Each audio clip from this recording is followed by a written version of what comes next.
একসময় যিনি নিজেকে ভুক্তভোগী বলে দাবি করেছিলেন, এবার তার দিকেই ঘুরে গেল অভিযোগের তীর। নাকা চৈতন্যর সঙ্গে বিবাহ বিচ্ছেদের পর সবিতা ধুলিপালার দিকে অভিযোগের আঙ্গুল তুলেছিলেন সামান্থা রুথ প্রভু। দাবি উঠেছিল তৃতীয় ব্যক্তির অনুপ্রবেশেই নষ্ট হয়েছিল তাদের সুখের সংসার। আর সেই সামান্থার বিরুদ্ধেই এবার উঠল একই বিস্ফোরক অভিযোগ। তৃতীয় ব্যক্তি হয়ে নাকি তিনি ভেঙেছেন অন্য এক জুটির সম্পর্ক।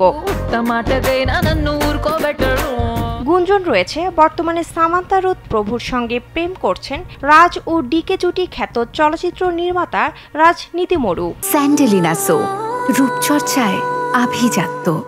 জল্পনার শুরু তাদের মিশিগান সফর দিয়ে। সম্প্রতি সেখান থেকে নিজেদের একান্ত কিছু মুহূর্ত ভাগ করে নেন সামান্থা ও রাজ।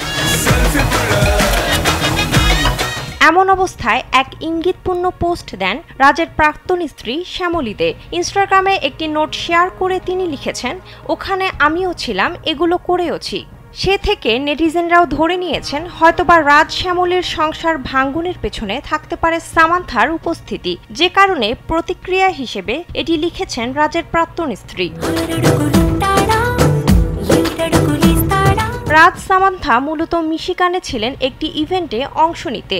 ছবিতে দেখা যায় রাজনীতি মরু সামান্থাকে জড়িয়ে ধরেছেন এবং তারা পাশাপাশি হেঁটে যাচ্ছিলেন। ছবির ক্যাপশনে লেখা ছিল ডেট্রয়েট।